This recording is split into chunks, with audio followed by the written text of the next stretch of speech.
선화증권에 우리가 배웠던 선화증권의 이면약관에 있는 내용입니다. 이 이면약관이란 게 그 회사마다 그 운송 회사나 시기에 따라서 조금씩 달라요. 쉽게 말해서 현대상선에서 만드는 선화증권의 이면약관과 한진해운은 이제 없어졌지만 어찌됐든 거기서 만드는 선화증권의 이면약관 내용이 조금씩 다릅니다. 회사마다 조금씩 다르고 시기마다 다르고 노선마다 좀 달라요. 노선마다. 그 중에서 책에 있는 거는 그 교과서에 있는 그 선화증권 이면약관은 한진해운 겁니다. 한진해운 거고 강의 자료에 제가 넣어놓은 거는 내용이 더 많아요. 책에 있는 것보다 더 많은 내용을 담고 있습니다. 그것은 현대해상 거예요. 현대상선이지. 현대해상은 보험회사고 현대상선의 선화증권의 내용을 가지고 있어요. 그래서 내용이 다 많기도 한데 그걸 다 나갈 생각이 있는 건 아니고, 그리고 사실 거기 들어가 있는 주요한 약관, 그러니까 중요하다고 할 수 있는 약관들은 이미 선화증권 공부할 때 다 했습니다. 쌍방하시 충돌 약관이라든지 부지 약관이라든지 지상 약관이라든지 다 공부를 했기 때문에 오늘 30번째 슬라이드에 있는 내용부터 보고 시간이 허용하는 한도에서만 앞에 선화증권 이면 약관을 보도록 할게요. 그래서 오늘 할 내용이 주요한 내용은 30번째 슬라이드에 있는 내용이고, 여기 있는 내용은 뭐냐면 우리가 배운 해상 운송과 다른 무역 실무 전반에 걸쳐서 이야기할 수 있는 내용들에 대해서 함께 생각해 볼 문제들에 대해서 이야기하도록 하겠습니다. 상학 수업 시간 때 들었던 내용들이 좀 많을 거예요. 그리고 만약에 결제론이나 보험론을 만약에 들은 친구가 있다면 좀 듣기 수월할 겁니다. 시작을 할게요. 자, 그래서 오늘 할 내용 중에서 이제 첫 번째 시작되는 내용이 해상 운송과 CISG, 비엔나 협약이라고 하는 국제 물품 매매 계약에 대한 어떤 국제적인 준거법입니다.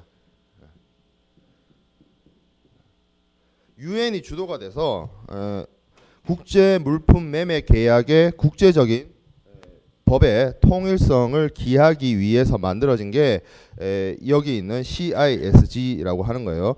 좀 더 다른 말로 뭐 비엔나 협약이라고 하기도 하고 UNCCISG라고 하기도 하는데 이건 이제 우리나라를 비롯한 세계 주요한 선진국들이 이 협약에 가입을 했고, 유엔 협약이에요. 유엔 협약으로서 우리가 이 협약에 가입을 함으로써 CISG의 내용이 국내법과 동일한 효력을 가지고 있습니다. 그리고 CISG가 뭐 CISG에 대한 개관을 지금 뭐 운송론 시간에 얘기하는 건 좀 그렇긴 한데, CISG가 실질적으로 최약국 혹은 최약국이 아니더라도 CISG를 국제물품매매 계약의 준거법으로서 활용하겠다라고 하면 CISG를 매매 계약의 준거법으로 쓸 수 있습니다. 그만큼 굉장히 중요한 거예요. 매도인과 매수인 간의 매매 계약을 체결하고 물품을 팔고 물품을 인도하고 대금을 지급하고 물품을 인수하는 그런 매도인과 매수인의 의무, 그리고 계약의 성립, 주로 이제 우리가 공부하는 무역에서 공부하는 청약과 승낙 있죠. 그 법리들이 CISG에서 거의 다 규정되고 있죠. 계약 성립, 그리고 계약이 이행되지 않았을 때 발생할 수 있는 매도인과 매수인의 구제, 매수인의 계약 위반에 따른 매도인의 구제, 매도인의 계약 위반에 따른 매수인의 구제, 이런 내용들이 CISG의 주요한 내용을 담고 있습니다. 근데 CISG를 다 보겠다는 게 아니고 무슨 내용만 보겠다? 해상 운송과 관련돼서 CISG에서 규정하고 있는 부분을 좀 살펴보도록 할게요. 그래서 CISG 31조에 가보면 매도인의 의무가 있고 매수인의 의무가 있어요. CISG에 매도인의 의무의 가장 중요한 부분이 30조에 선언적 규정이 있고 31조에 인도 의무가 나옵니다. 매도인의 의무에 대해서 CISG는 뭐라고 얘기하고 있냐면 물품을 인도한다. 물품을 인도하고, 그리고 적합한 물품을 넘겨줘야 되고, 그리고 서류도 넘겨줘야 되고, 그리고 소유권도 넘겨줘야 된다라고 얘기를 하고 있어요. 근데 사실상 소유권 이전과 관련된 내용은 CISG에 담겨져 있지 않고 물품 인도와 서류 인도에 대한 주요한 내용이 있는데, 그 중에서 물품의 인도와 관련된 내용이 있습니다. 그래서 뭐라고 얘기하고 있냐면 31조에서 매도인이 물품을 다른 특정한 장소에서 인도할 의무가 없는 경우에 라고 시작해서 매매계약에 물품의 운송이 포함된 경우, 그리고 계약이 특정물과 관련되어 있는 경우, 그리고 기타의 경우, 이렇게 나눠서 얘기를 하고 있어요. 그래서 첫 번째 나오는 특정한 장소에서 인도하기로 한 경우가 아닌 경우, 그러니까 한 경우가 아니라 인도할 수 없는 경우에 가나 다를 적용한다는 거죠. 그러면 여기 있는 것처럼 특정한 장소에서 인도하기로 한 경우는 그 특정한 장소에서 물품을 인도합니다. 매도인이 매수인에게로 물품을 넘겨주는 거예요. 인도가, 물품의 인도라는 것 자체가 매도인에게서 매수인에게로 물품을 넘겨준다는 건데, 뭐 점유를 넘겨주는 거죠, 일종의. 그 장소가 특정한 장소에서 물품을 인도하기로 했다라고 한다면 그 특정 장소에서 물품을 넘겨주는 겁니다. 이러한 것들이 대체적으로 인커텀스가 이런 식이죠. 보통 뭐 FOB나 CIF를 쓰게 되면 그 뒤에 장소가 나오는데 그 뒤에 붙는 장소가 물품을 인도하는 장소가 됩니다. 그리고 계약이 물품 운송을 포함하는 경우, 여기 가나다는 특정한 장소에서 물품을 넘겨주는 게 아니에요. 그 경우에는 어떻게 한다? 계약이 물품 운송을 포함하는 경우에는 최초 운송이라는 말이 등장합니다. 최초 운송인에게 이 주 운송 구간을 얘기하는 것이 아니고 전체 운송 구간 중에서 최초 운송인에게 매도인이 물품을 넘겨주게 되면 그 자체가 매도인의 의무를 다한 거다. 물품 인도 의무를 한 거다. 이렇게 보는 거죠. 자, 그리고 계약이 물품 매매 계약이 어떤 특정 물품, 특정 물품과 불특정물을 구분하는 차이점은, 불특정물은 상업적으로 교환이 가능한 여러 가지 물건이에요. 예를 들어서 공산품 있죠, 공산품. 오늘 만든 초코파이와 내일 만든 초코파이는 같아요. 품질이, 맛도 똑같고 서로 교환 가능해요. 근데 특정품이라고 하는 것은 뭐냐면, 레오나르도 다빈치가 그린 모나리자 맞나? 맞죠? 갑자기 헷갈리네. 맞을 거야. 아무튼 그 물품, 누구나 알 수 있는 그 물품, 그게 보통 특정품이라고 합니다. 그 특정품의 경우에는 그 특정품이 있는 장소에서 매수인의 임의 처분하에 놓여질 때 매도인에게서 매수인에게로 물품이 넘어가게 돼요. 그럼 임의 처분이 뭔데? 임의 처분이란 거는 매수인이 자신의 의도대로 물품을 처리할 수 있는 상태가 되는 것을, 그러니까 그러니까 물품을 컨트롤하는 사람이 매도인에게서 매수인으로 바뀐다, 그 뜻이에요. 매수인의 임의 처분하에 놓인다. 자, 그리고 그 외에도 여기 보면 특정한 재고품에서 인출되는 불특정물이나 아니면 제조 또는 생산되는 불특정물은 계약 체결 시에 특정 장소에 있거나 특정 장소에서 제조 또는 생산되는 것을 알고 있었던 경우, 요거는 이제 불특정물인데 딱 그 불특정물이 매수인에게로 넘어가는 특정화, 특화, 충당, 그런 행위가 되는 장소란 거죠. 오늘 만든 초코파이와 내일 만든 초코파이가 쌓여져 있는데 제가 매도인이 매수인한테 넘겨줄 그 초코파이가 있는 장소, 양쪽이 다 알고 있는 그 장소라면 그 초코파이가 있는 데서 넘겨주게 되겠죠. 그런 식의 의미입니다. 자, 그리고 기타의 경우에는 뭐 이것도 아니고 저것도 아닌 경우에는 계약 체결 시에 매도인의 영업소에서 물품을 매수인에게로 임의 처분하에 둘 때 물품이 매도인에게서 매수인에게로 넘어가게 됩니다. 자, 이게 해상운송과 어떤 연관이 있느냐? 해상운송은 물품을 매도인에게서 매수인에게로 이전하는 그 과정이에요. 그 과정인데 그 운송 구간의 시작을 어떻게 볼 것인가 라는 문제가 있을 수 있고, CISG에서 바라보는 물품의 인도는 여기 31조에 있는 내용들이 되겠죠.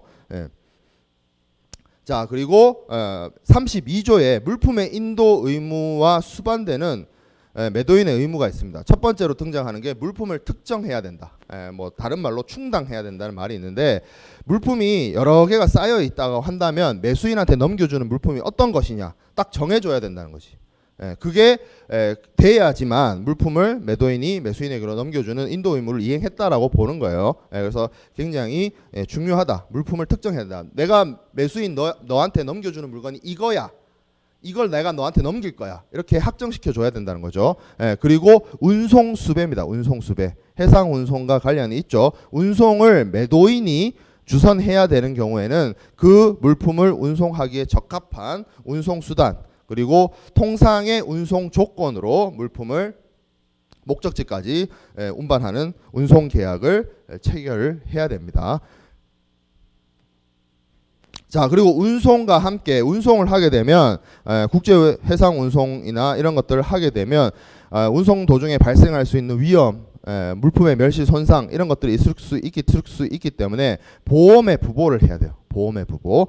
그리고 보험의 부보를 의무화해 놓은 인커텀스 규정이 있습니다. 뭐 CIF라든지 뭐 CIP라든지 그런 것들이 있는데, 그렇게 매매 계약에 따라서 매도인이 매수인을 위해서 보험 계약을 체결하지 않다 하더라도 매도인이 해야 되는 의무 중에 뭐가 있냐면, 매수인은 매도인에 있는 나라가 남의 나라잖아. 그러니까 남의 나라에서 보험 계약을 체결하기 쉽도록 정보 제공을 해줄 의무를 가집니다. 그리고 요 내용은 정보 제공 의무는 인커텀스에도 규정되어 있어요. CISG와 인커텀스에 거의 같은 내용이 들어가 있다. 자, 그리고 여기까지가 물품 인도와 관련된 내용이었고, 67조, 68조, 69조에는 물품의 위험 이전이 내용이 규정되어 있습니다. 물품의 위험 이전이라고 하는 것은, 위험이라는 것 자체는 뭐냐면 물품의 멸실 손상이 발생했을 때 누가 책임지냐의 문제예요. 위험은. 그리고 보통 뭐 물품의 점유 혹은 물품의 소유권을 가지는 사람이 물품의 위험을 부담한다는 소유권자의 위험 부담주의가 대체적입니다. 그래서 인커텀스 보면 비용의 분기는 좀 이따 보겠지만, 인커텀스의 경우에 보면 매도인과 매수인 간의 비용을 부담하는 분기점은 물품 인도와 다른 지점에서 분기가 끊길 수 있는데, 보통 위험 이전은 물품이 인도되면, 물품이 매도인에게서 매수인에게로 물품이 인도되게 되면 보통 함께 물품에 대한 위험 부담도 매도인에게서 매수인에게로 넘어가게 돼요. 물품의 점유, 물품의 소유하는 사람이 물품이 멸실 손상이 됐을 때 그 책임을 진다는 거죠. 책임을 진다는 말은 내 잘못이란 거지. 내 손실이라는 거지. 그 얘기 했었죠. 이거 국제상학 수업 시간 때 했구나. 그 얘기, 그런 거지. 쉽게 말하면 내가 물건을 샀는데, 내가 물건을 사기로 해서 물건을 넘겨받은 이후에는 그 물품이 잃어버리거나 손상되면 내 책임이지. 내 책임이죠. 근데 나한테 물건을 팔기로 했는데 나한테 물건이 제대로 도착하지 않았어. 뭐 택배가 배달 사고가 났다든지 그러면 그건 내 책임이 아닌 거야. 다시 보내주든지 해야 되잖아. 그런 것처럼 위험 부담은 물품을 인도와 함께 같이 넘어가는 게 보통이지만, 물품 위험의 이전에 대해서 CISG에 대해서 따로 67조, 68조, 69조에 규정하고 있습니다. 그래서 운송을 포함하는 물품 매매와, 그리고 운송 중에 전매가 일어나는 경우, 그리고 운송을 포함하지 않는 물품의 매매, 이렇게 세 개로 나뉘어져 있어요. 그래서 67조를 보면 운송을 포함하는 물품의 매매부터 먼저 나오는데, 뭐라고 되어 있냐면, 물품의 운송이 포함되어 있고 매매 계약에 특정한 장소에서 이를 교부할 의무가 없는 경우, 그러니까 아까 31조에서 했던 얘기가 비슷하죠. 그때 31조에서 뭐라고 했어요? 특정한 장소에서 물품을 인도할 의무가 없는 경우에 뭐라고 했어요? 최초 운송인한테 넘겨줄 때 물품을 인도하는 거라고 했는데, 위험도 그때 같이 넘어갑니다. 제1 운송인에게 물품이 교부된 때 위험이 이전한다. 그리고 요 밑에 단락, 밑에 나오는 단락이 더 중요한데, 매도인이 특정한 장소에서 물품을 운송인에게 교부해야 하는 경우에는 위험은 그 장소에서 물품이 운송인에게 교부될 때까지 매수인에게 이전하지 않는다. 위에는 특정한 장소에서 물품을 인도할 의무가 없는 경우고, 밑에는 특정한 장소에서 물품을 인도하는 경우를 얘기를 하고 있습니다. 마찬가지로 물품을 그 특정한 장소에 도착해서 넘겨줄 때까지 위험이 넘어가지 않는다, 그 얘기를 하고 있죠. 그리고 요 밑에 더 단락, 마지막 줄 1번 67조 1항의 마지막 줄에 매도인이 물품의 처분을 지배하는 서류를 보유할 권한이 있다는 사실은 위험의 이전에 영향을 미치지 아니한다라고 되어 있어요. 우리 해상 운송 얘기할 때 선화증권을 얘기를 했습니다. 선화증권이 뭐예요? 물품의 권리가 체화되어 있는 서류예요. 그러니까 매도인이 물품의 처분을 지배하는 서류, 그러니까 물품의 처분을 지배하는 서류를 쉽게 말해서 선화증권이라고 보면 돼요. 그러면 선화증권을 어떻게 나와요? 물품을 내가 선적하면 운송인이 선화증권을 발행해 줍니다. 선적 선화증권을 발행해 주죠. 이 선적 선화증권을 처음에 물건을 떠나갔어. 배에 함을 실어서 배는 떠나갔어요. 그러니까 쉽게 말해서 떠나보냈잖아요. FOB라면 FOB가 보통 FOB에서 특정한 장소를 보통 본선 적재를 얘기하거든. 어떤 특정 항구에서 지정된 항구에서 본선 적재될 때 FOB는 물품이 매도인에게서 매수인에게로 넘어간다고 되어 있기 때문에, 만약에 그런 식으로 FOB 계약을 체결해서 이행을 해서 물품을 선적하고 물품을 떠나 보냈어. 하지만 뭐예요? 선화증권은 매도인 손에 아직 있잖아. 그걸 가지고 어떻게 해요? 뭐 추심을 하든 신용장 방식을 통하든 어떻게든 은행을 통해서 서류를 유통시키는 거죠. 매수인에게 대금 결제가 이루어질 때까지 소유권을 유보시키면서 그런 경우에 매도인에게 선화증권을 남겨뒀다는 거. 그러니까 매도인이 아직까지 선화증권을 가지고 있다 하더라도 물품의 인도가 최초 운송인에게 넘어가거나 아니면 지금 얘기하고 있는 것처럼 특정한 장소, 물품 인도의 장소에서 물품이 넘겨졌다라면 위험은 넘어가는 거예요.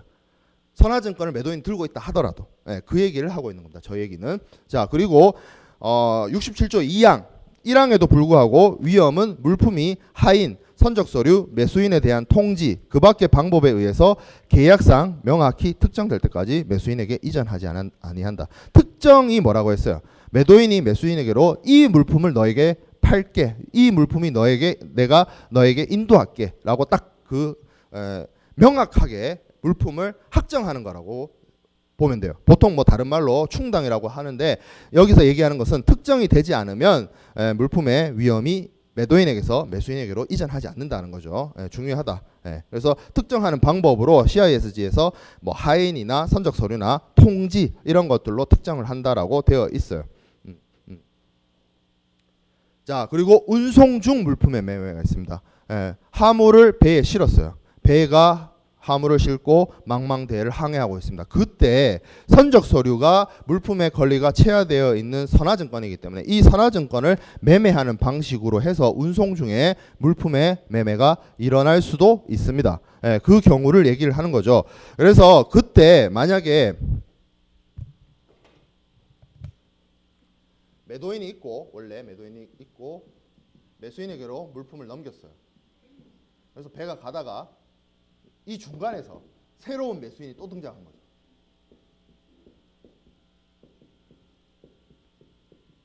뉴 매수인이 등장한 거죠. 배가 바다 한가운데 있는데 이때 그러면 물품의 위험이 언제 넘어갈 것인가가 문제가 되죠. 만약에 유 매수인이 등장하지 않고 그냥 매도인에게서 매수인에게로 그냥 한 번의 거래만 이루어졌다. 물품 매매 계약이 한 번만 이루어졌다라고 하면 뭐 특정 장소, 뭐 예를 들어서 뭐 FOB다. 그러면 선적항.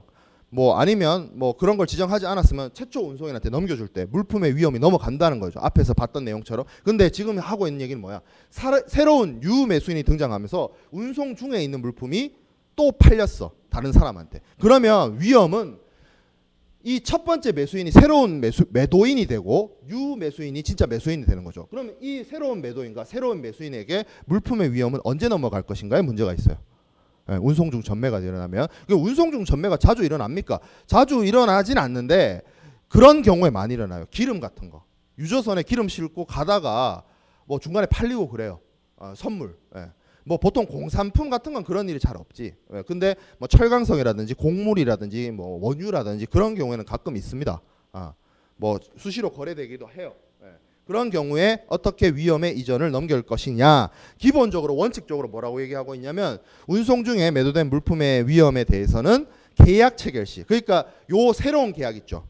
첫 번째 계약이 아니고 원래 매수인이 새로운 매도인이 되고 새로운 매수인이 등장하면서 물품을 넘겨주는 계약을 체결할 때 위험이 이전하는 게 원칙이에요.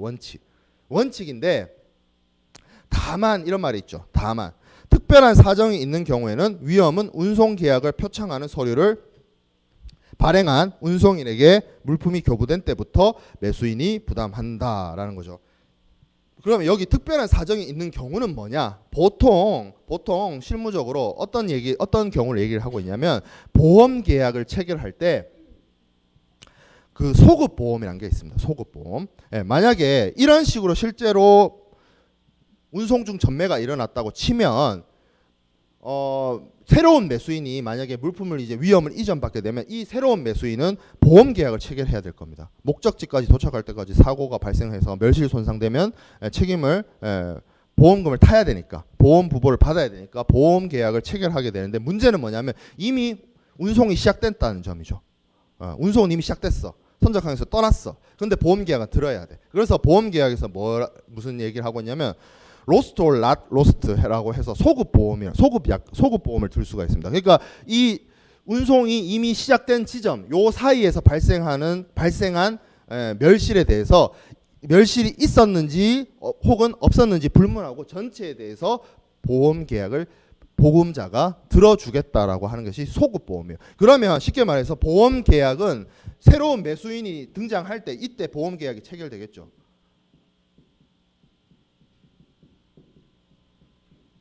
새로운 매수인이 보험자라. 하지만 보험자의 보험 부분은 어디서부터 시작된다? 미리 예전 과거로 돌아가서 소급해서 보험 부보를 해주는 거예요. 이걸 소급보험이라고 합니다. 운송주 전매의 경우에는 이렇게 할 수 있어요. 그렇게 그 여기서 말하는 특별한 사정이 있는 경우가 이런 경우예요. 이런 경우에는 뭐 어떻게 한다? 서류를 발행한 운송인에게 물품이 교부된 때, 쉽게 말하면 서류를 발행한 운송인이 누구야? 여기 처음 이 주 운송 구간을 운송하는 운송인이죠. 그러면 저 운송인이 발행한 서류는 뭘까? 선화증권이죠. 그럼 서류를 선화증권이 발행됐을 때, 그러니까 쉽게 말해서 물품이 교부됐을 때, 그때로 위험 이전이 함께 앞당겨진다는 거죠. 왜? 보험에서 이렇게 소급해서 보험 부보를 해주고 있으니까 위험 이전도 함께 앞당겨지는 거지. 원래는 계약 체결 시점이 원칙인데. 이런 이야기입니다. 자, 그리고 소급보험에 관련해서 소급보험과 관련된 보험에서도 이 내용을 학습을 하지만 지금 그럼에도 불구하고부터 나오는 내용은 뭐냐면 매도인이 매매계약 체결 시에 물품이 멸실 훼손되는 것을 알았거나 알았어야 했고 매수인에게 이를 밝히지 아니한 경우에는 멸실 훼손은 매도인의 위험으로 한다. 쉽게 말해서 매수인 운송 중인 물품의 상태를 모르고 넘겨받았어요. 망망대해 한가운데 있는 배에 실려 있는 화물의 상태를 새로운 매수인은 모르잖아요. 육지에 있을 거니까. 근데 그러니까 이제 매매 계약을 체결해서 넘겨받았어. 그래서 내가 이 운송은 시작됐으니까 소급 보험을 들었어. 근데 알고 보니까 이 매도인 있죠. 원래 매수인이자 새로운 매도인. 요 사람은 넘겨준 이유가 자기가 차익을 먹으려고 한 게 아니라 물품 멸실훼손 상태를 알면서도 넘겨준 거야. 사기지 이런 경우는. 이런 경우는 매수인에게 위험이 넘어가지 않고 요 사람. 여기서 말하는 매도인은 요 사람이에요. 원래는 매수인이었다가 유매도인이 되는 사람. 이 사람에게 위험이 그대로 남아있게 됩니다. 그 얘기고. 자, 69조. 69조는 운송을 포함하지 않는 물품의 매매입니다. 이 경우에는 위험은 매수인이 물품을 수령한 때 넘어가게 됩니다. 보통 그 앞에 31조에서 무슨 얘기했어요? 운송을 포함하지 않으면 매수인의 임의 처분하에 놓일 때 물품이 인도된다라고 했죠. 마찬가지로 위험도 매수인이 물품을 수령한 때 물품의 위험을 함께 넘어간다라고 보면 됩니다. 자, 그리고 2항에 매수인이 매도인의 영업소 이해 장소, 원래는 매도인의 영업소에 그 물품이 있어서 그 물품을 매수인의 임의 처분하에 놓이면 위험도 넘어가고 인도도 되고 이런 것인데, 매수인이 매도인의 영업소 이해의 장소에서 물품을 수령해야 되는 경우에는 위험은 인도 기일이 도래하고 물품이 그 장소에서 매수인의 임의 처분하에 놓였을 때 매수인이 그것을 안 때 물품의 위험 부담이 매도인에게서 매수인에게로 넘어가게 됩니다. 뭐 사망은 뭐 특정과 관련된 충당과 관련된 이야기고. 자, 그래서 요거를 요약을 하면 요런 내용이에요. 그래서 운송을 포함한 경우, 운송을 포함하지 않은 경우, 그리고 운송 중 물품의 매매, 이렇게 나뉘어서 볼 수가 있습니다. 자, 그러면 운송을 포함을 했는데 특정 장소에서 인도할 의무가 없다면 CISG의 물품 인도는 최초 운송인에게 교부됐을 때, 그리고 위험도 그때 함께 최초 운송인에게 인도된 때 물품이 넘어가고 물품에 대한 멸실 손상의 위험 부담도 함께 넘어가요. 자, 근데 여기 내가 표에서 날려먹은 부분이 뭐냐면 특정 장소에서 인도 의무가 있을 때는 어떻게 하느냐. 그거는 여기에 표에 나와 있지 않지만 오른쪽에 설명이 대충 되어 있는데 인커텀스에 따라갑니다. 인커텀스를 따라서. 인커텀스는 뭐예요? 11가지 인커텀스 규칙의 끝부분에 항상 장소가 나와요. 지정된 항구, 지정된 장소, 지정된 터미널, 그 장소가 나옵니다. 그 장소가 쉽게 말해서 물품의 인도 시점이에요. 인도 기점. 거기에 뭐예요? 거기서 물품이 매도인에게서 매수인에게로 넘어가고 위험도 함께 넘어가, 보통. 그렇게 지정되어 있다는 거죠. 자, 운송을 포함하지 않는 경우, 매매 계약에서 운송 포함을 하지 않아. 그 경우는 어떻게 한다? 매도인의 영업소에서 인도하게 되면 매수인의 임의 처분하에 놓일 때 매도인의 영업소에서 그때 물품이 넘어가고 위험도 함께 넘어가겠죠. 그리고 매도인의 영업소가 아닌 장소에서 매도인에게서 매수인에게로 넘겨줄 때는 마찬가지로 그 해당 장소에서 매수인의 임의 처분하에 넘어갔다는 사실을 매수인이 알게 되면 그때 물품이 인도되고 위험도 넘어가게 됩니다. 이러한 사실 형태가 EXW하고 비슷하긴 해요. 왜? EXW 자체가 매도인의 영업소나 매도인의 공장이나 이런 곳에서 물품을 인도하도록 하는 것이기 때문에 많이 비슷하긴 합니다만 뭐 사실 엄밀히 따지면 인커텀스에 있는 EXW는 특정한 장소에서 인도하는 것이기 때문에 조금 다른 의미는 있긴 해요. 뭐 논란의 여지는 있을 수 있어요. 하지만 EXW 생각하면 그 비슷하다. 자, 운송 중 물품 매매는 아까 봤던 것처럼 기본적으로 원칙은 계약 체결 시에 물품의 위험이 넘어가는 겁니다. 하지만 소급보험을 드는 경우에는 운송 서류를 발행한 운송인에게 물품 교부 시에 위험이 매도인에게서 매수인에게로 넘어가게 됩니다. 그리고 인커텀스에는 사실상 운송 중 물품에 그에 대해서 그렇게 위험이 어떻게 되는지에 대해서 자세한 얘기를 하지 않고 있어요. 뭐 그냥 매도인과 매수인의 단편적인 의무, 매도인의 의무, 매수인의 의무 이렇게 되어 있기 때문에 인커텀스는 적용을 하는 것이 조금 적합하지 않다. 운송 중 매매의 경우에 있어서는. 자, 그래서 인커텀스를 이어서 얘기를 하면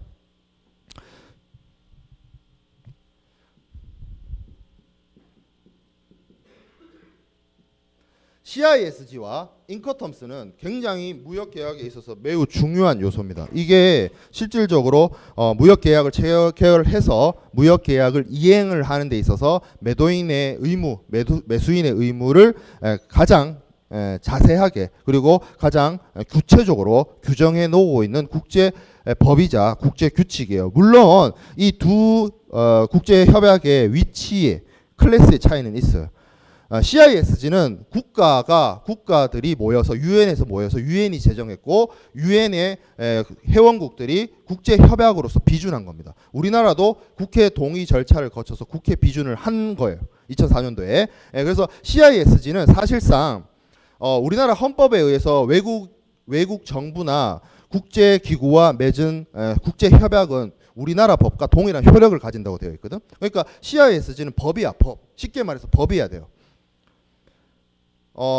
여러분들 우리나라 법을 지키고 싶지 않으면 안 지켜도 되는 거 아니잖아. 무조건 지켜야 되잖아. 우리나라 사람이면. 그것처럼 지켜야 돼요. 물론 이렇게 얘기하면 충분히 오해할 수 있는 게 뭐냐면 CISG는 약간 그런 법의 보편성이 조금 벗어나요. 원래 법이라고 하는 거는 여러분들 무조건 지키는 거지. 우리나라 사람이라면 우리나라 법 무조건 지켜야 되는 거야. 근데 CISG는 어떤 경향이 있냐면 한 나라의 법이 아니에요. 여러 나라의 법 체계와 상관습과 뭐 통화와 뭐 이런 것이 서로 다른 사람들끼리 국제 물품 매매 계약을 이행을 하는 데 있어서 매도인과 매수인의 의무를 규정해 놓은 것이기 때문에 저 CISG 내용하고 자기 나라 자국의 법률이 충돌하는 경우가 충분히 일어날 수 있습니다.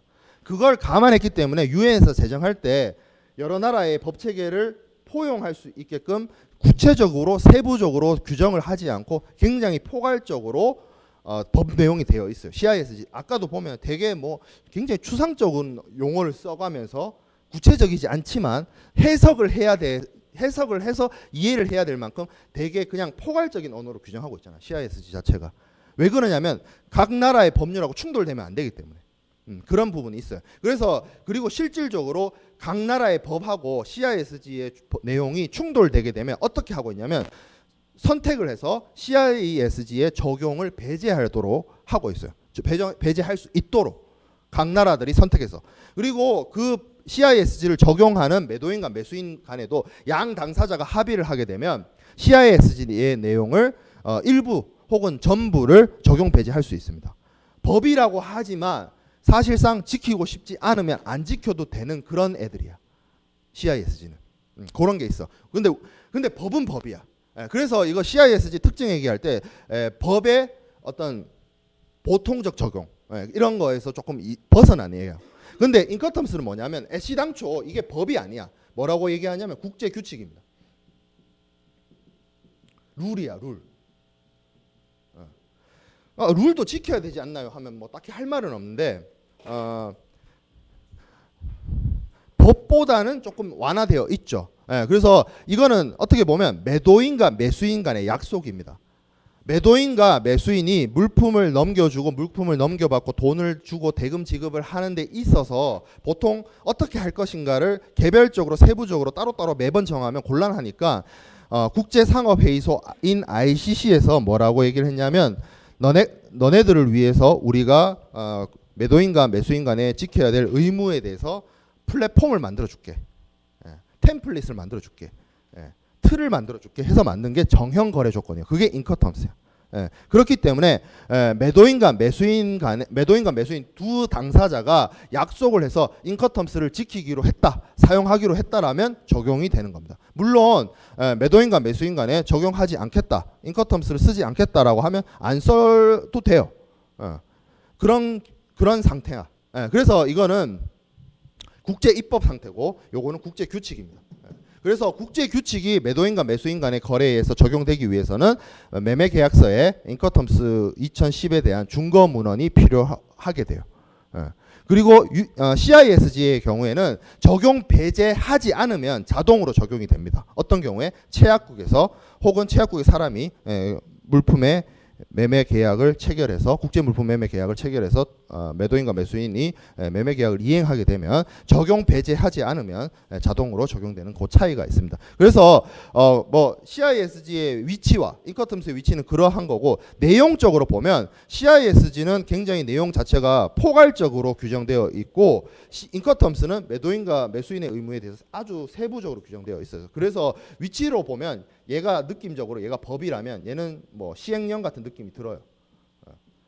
그리고 CISG는 한 번의 개정도 일어나지 않았습니다만 인커텀스는 수시로 개정이 됐거든. 2010 지금 현재 쓰는 버전이 2010이죠. 그래서 처음에 등장할 때는 인커텀스와 CISG가 뭔가 좀 서로 충돌되는 규정도 있었습니다만 2010 버전에 들어오면서 사실상 CISG와 인커텀스는 서로 상호 적용하기에 큰 부담이 없을 정도로, 무리가 없을 정도로 잘 조화롭게 이행을 할 수 있도록 규정되어 있습니다. 그래서 인커텀스를 지금 뭐 국제운송로 시간에 다 할 생각은 없고, 인커텀스의 2010에 있는 내용이 저기 있는 11가지 규칙입니다. 11가지 규칙. EXW, FCA, CPT, CIP, DAT, DAP, DDP. 그리고 FAS, FOB, CFR, CIF입니다. 이 중요한 게 뭐냐면 여기 위에 있는 7개, 7개는 모든 운송 방식에 사용할 수가 있습니다. 그리고 밑에 있는 4가지는 해상 내수로에 전용해서 쓸 수 있도록 한 거예요. 근데 이렇게 말하면 굉장히 많은 오해를 불러일으킵니다. 그러니까 FAS, FOB, CFR, CIF는 진짜 해상 운송에만 써야 되는 줄 착각해. 그게 아니고 그냥 ICC가 ICC 인커텀스를 사용하는 사람들한테 야, 요거는 해상 운송에서 쓰면 좋겠어라고 제안하는 거야. 꼭 안 지켜도 돼. 그 양 당사자가 합의해서 우리는 복합 운송을 활용하고 있지만 인커텀스는 FOB를 쓰겠어. 이렇게 합의를 하면 그냥 그렇게 쓰는 거야. 무역 계약에서 뭐 많은 국제법과 국제 규칙이 있습니다만 기본적으로 사인 간의 사법 계약이거든.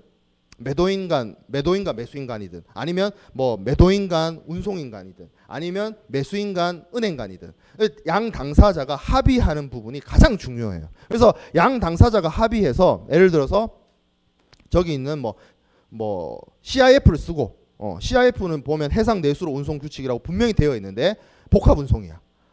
항공 운송하면서 FOB 써. 할 수 있어요. 왜? 양 당사자가 합의했으니까. 그럼 지금 저기서 나누고 있는 방법은 뭐냐면 ICC가 위에 있는 7가지는 복합 운송 같은 운송 수단에 상관없이 여러 운송 수단, 그게 뭐 육상 운송이 됐든 철도 운송이 됐든 항공 운송이 됐든 해상 운송이 됐든 여러 운송 수단에서 사용할 수 있는 인커텀스 규칙이란 얘기고, 밑에 있는 4가지는 해상에서 사용하기에 적합하도록 되어 있다라는 이야기입니다. 그리고 실무적으로도 저기 있는 11가지 중에서 2개밖에 안 쓰여요. 거의 90% 이상 FOB와 CIF만 쓰입니다. 사실상. 그리고 실무로 나가보면 실무자들, 뭐 대기업의 뭐 해외 구매팀 이런 데서 실무를 하시는 분들도 FOB와 CIF 외에 나머지 인커텀스 규칙에 대해서 잘 모르세요. 실질적으로. 왜 그러냐면 FOB CIF는 ICC가 인커텀스를 제정하기 이전부터 원래부터 있던 애였고 ICC가 요 FOB와 CIF를 본떠서 만든 나머지들이 여기 있는 11가지 규칙이기 때문에. 그러니까 FOB, CIF 빼고 나머지 EXW도 원래부터 있던 거고 거의 대부분 FCA나 뭐 CPT나 CIP 저기 위에 있는 저런 것들은 ICC가 CIF나 FOB를 본떠서 자기들이 창작해낸 거야. 원래 있던 게 아니고. 근데 FOB나 CIF는 거의 한 200~300년 됐거든. 200년 정도, 200년? FOB 같은 경우에 거의 한 300년 정도 됐어요. 생겨난 지.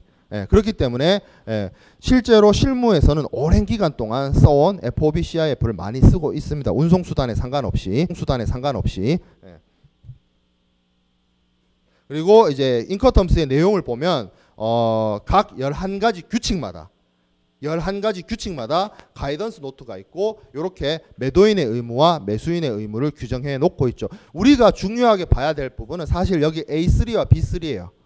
매도인과 매수인에게 물품을 넘겨주는데 운송 계약을 어떻게 체결할 것인가에 대해서 A3와 B3에 규정되어 있습니다.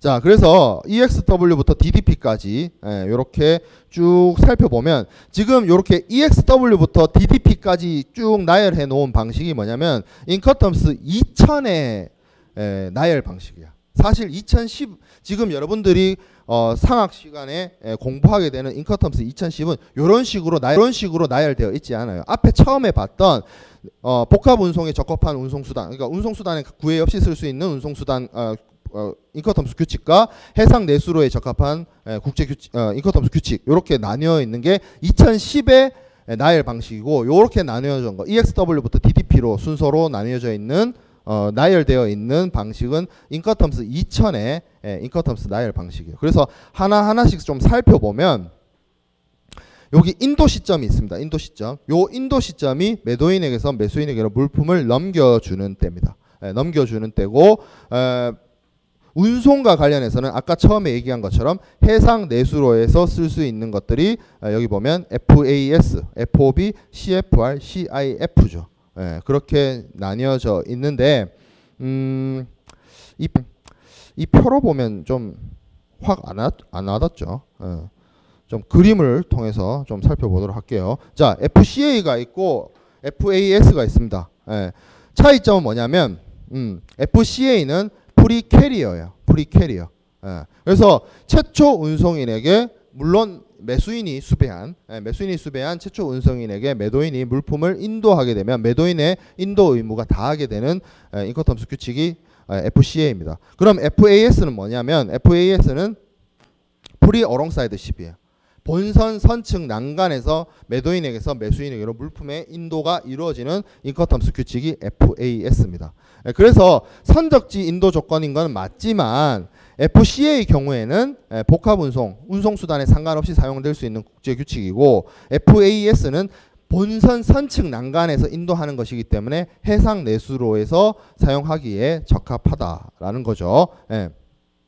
그리고 여기 뭐 적용 물품 있는데 FCA는 컨테이너 물품, FAS는 재래 물품이라고 되어 있는데 무조건 컨테이너는 FCA 써야 되고 무조건 재래 물품, 벌크 물품은 FAS 써야 되고 이건 아니에요. 그 뜻이 아니라 컨테이너는 FCA에 쓰기에 적합하다. 그리고 벌크 화물은 FAS에서 쓰기에 매우 적합하다. 그 얘기예요. 강제하는 게 아니야. 왜냐하면 그 FAS 같은 경우에 선측 난간에서 넘겨준다 그랬잖아. 본선이 있으면 본선 선측 난간에서 여기서 넘겨주는 게 FAS란 말이에요. 여기서 넘겨주는 거란 말이에요. 그럼 여기에 보통 어떤 게 있냐면 예를 들어서 뭐 원유다 이러면 여기에 오일 탱크가 있잖아. 여기서 이렇게 유조선에 파이프라인을 연결해서 기름을 옮겨주게 되잖아요. 이런 식으로 재래 화물, 그러니까 벌크 화물을 사용하기에 매우 적합해요. 이 FAS라는 게. 그 얘기예요. 그 얘기. 자, 그래서 인도 방법을 살펴보면 FCA는 매도인은 선적항에 CY 컨테이너 야드에서 매수인이 지명하거나 또는 매수인의 요청에 따라서 매도인이 선택한 운송인에게 물품을 인도하게 됩니다. 프리 캐리어 할 때 캐리어가 운송인이잖아. 쉽게 말하면 매도인이 운송인 그 캐리어에게 넘겨줄 때 프리하게 되는 거야. 물품의 위험으로부터. 그러니까 쉽게 말하면 운송인에게 매도인이 운송인에게 딱 물품을 넘겨주는 순간 물품의 인도가 되는 것이고 물품의 인도와 함께 위험 부담도 매도인에게서 매수인에게로 넘어가게 된다는 점이죠.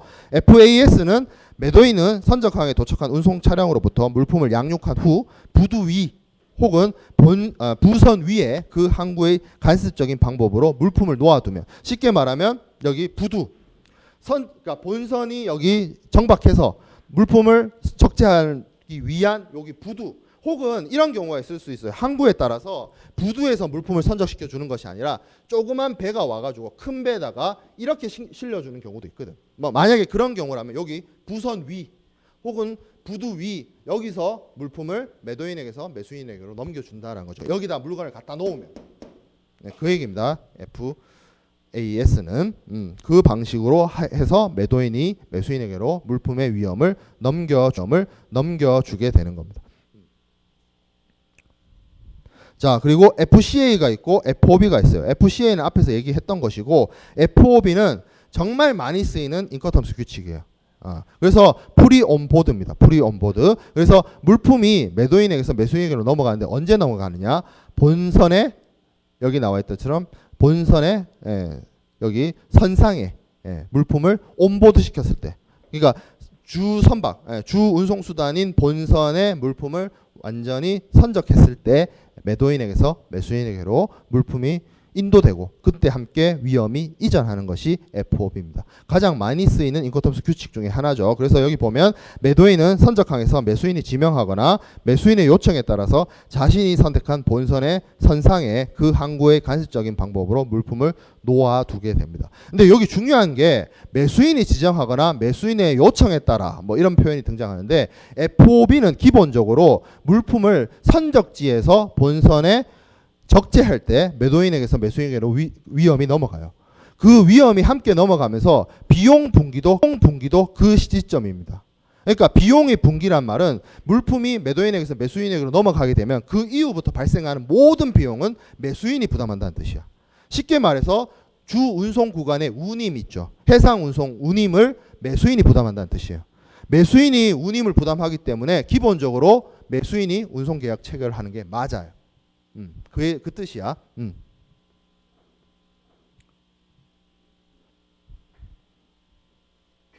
자, 그리고 FOB가 있고 CFR이 있습니다. CFR, 뭐 CIF 이것도 좀 이따 CIF도 함께 보게 될 텐데, CFR은 위험 이전은 FOB랑 같아요. 근데 비용 이전이 다릅니다. 비용 분기점이 달라요. 아까 제가 무슨 말을 했어요? FOB는 물품이 매도인에게서 매수인에게 넘겨가는 그때, 물품이 인도될 때 위험도 함께 넘어가고 그때 비용의 분기도 일어난다. 그리고 그래서 물품이 인도되고 난 다음부터 일어나는 모든 비용은 매수인의 부담이다 라고 했어요. 근데 CFR은 달라. CFR은 달라.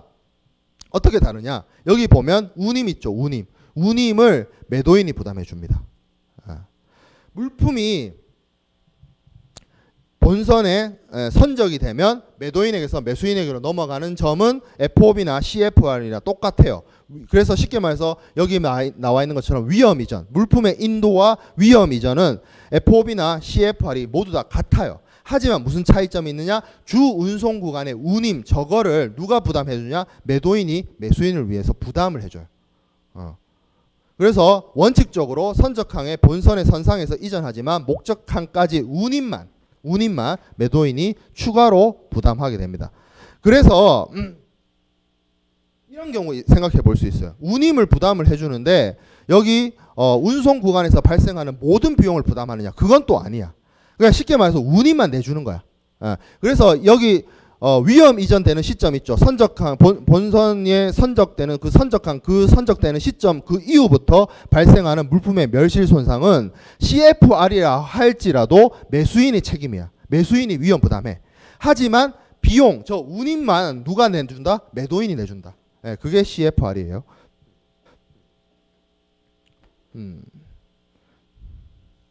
갈 길이 머네. 갈 길이 멀어. 예. 자, 그리고 CIF가 있습니다. CIF는 CFR하고 비슷한데 매도인이 운임뿐만 아니라 주 운송 구간의 보험료도 함께 내주는 겁니다. 그게 이제 CIF죠. 예. 그래서 쓰이고 있는 FOB, CFR, CIF입니다.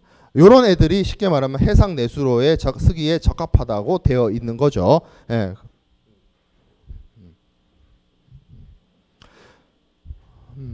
그리고 보면 여기 보면 여기 지금 강의 자료가 이 상학 수업 시간이 아니라서 많이 생략을 했는데 FOB 같은 경우에 요 뒤에 지명이 붙어요. 지명이 붙는데 그게 이제 선적항.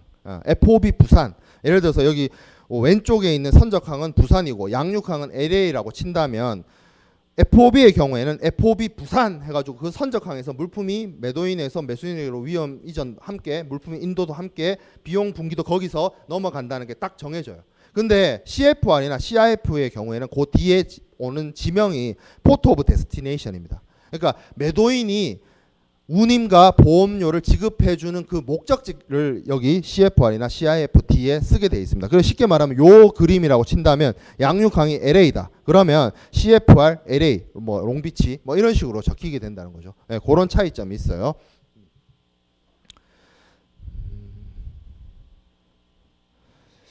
지금 지금 상학 수업 시간 때 이걸 들은 친구들은 지겨울 것이고 전혀 상학 수업을 듣지 않고 운송로만 듣는 친구들은 도대체 무슨 소리 하는가 싶을 것이고 아침에 9시에 수업에 잠도 오는데 조금 쉬었다 하죠. 쉬었다가 해상운송과 신용장 통일규칙 관련된 내용을 보도록 하겠습니다.